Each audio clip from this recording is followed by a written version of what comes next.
welcome into This is Anfield Weekly. I'm Keith Costigan with Matt Ladson. And Matt, we have to talk about obviously the big news, the crushing news for Liverpool, for fans. Virgil van Dijk, ACL damage. We're not quite sure if he's going to be out for the entire season, but he's going to miss a large chunk of time. First initial thoughts after hearing the news.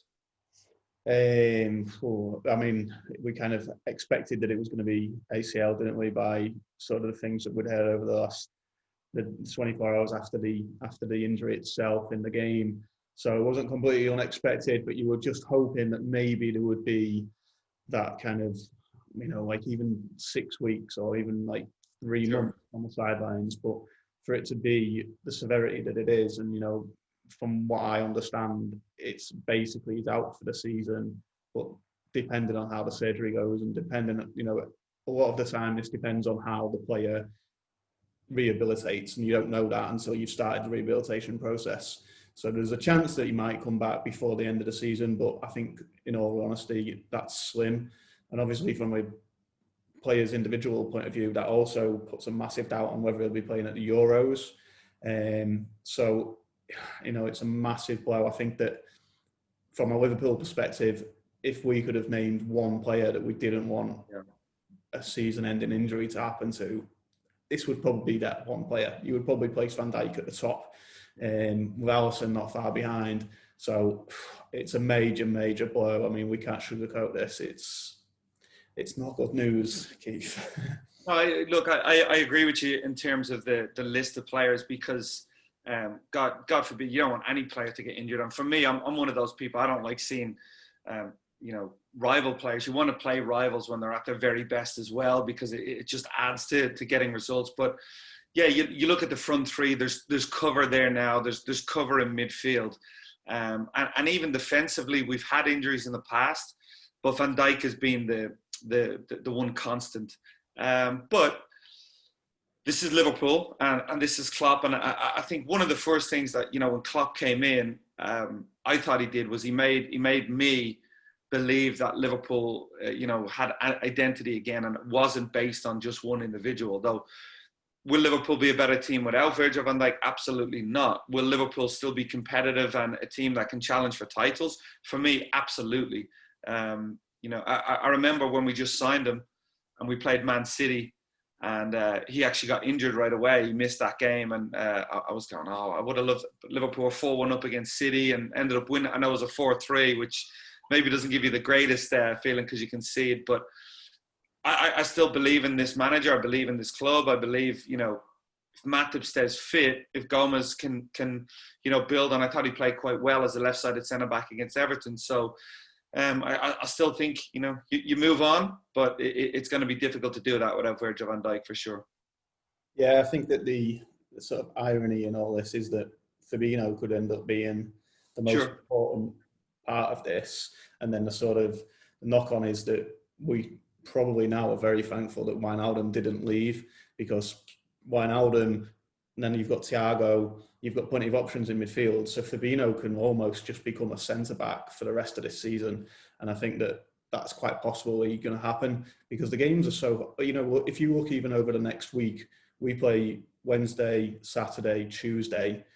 That's a big ask for somebody like Matip, who's been out as long as he has, to play all 3 of those games. Gomez as well, who's been playing for England too.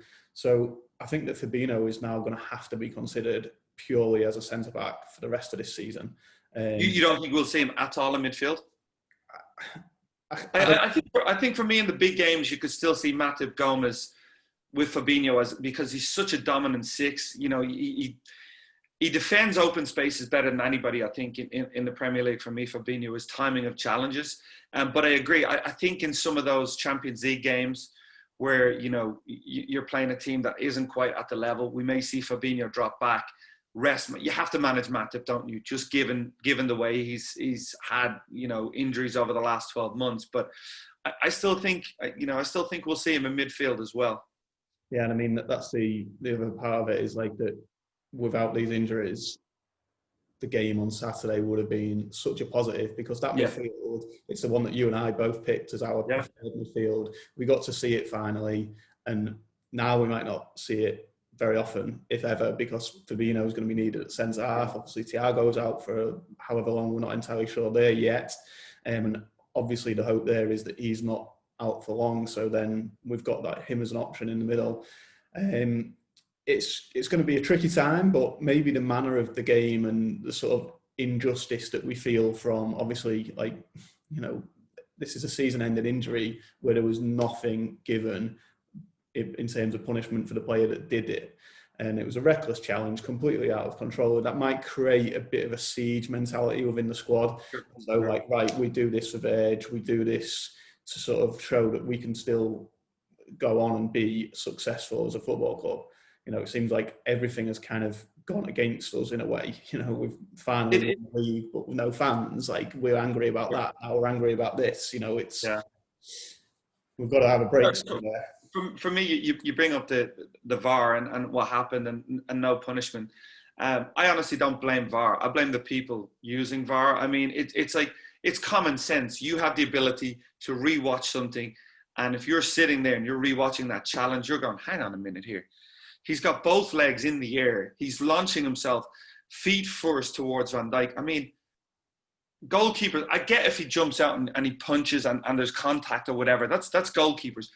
This isn't a goalkeeper challenge. This is just an absolute disgraceful challenge. The fact that you come out and say, we're checking for offside, yeah, but you're watching the replay of this ridiculous incident. That was bad. And then obviously the offside, where you go, the offside wasn't called on the field. We're told VAR is, if it's clear and obvious, it will be overturned. What the hell was clear and obvious about that? So yeah, those kind of things go against you. But for me, fans sometimes, I try not let that get me down. I feel like fans go, you hear Klopp, he never really dwells on those moments. It's like, we have to move on, we have to fight. And because of that, I think the team have a really good mentality. And for me, it is, you move on. There was so many positives in that game that we're not talking about. I'm excited for the season, even though obviously I want Van Dijk there. I saw Thiago. I thought Henderson was outstanding. Thiago has the ability to bring more out of his teammates because he moves the ball so well and quickly. I'm excited for to watch him play. Hopefully he's not out too long.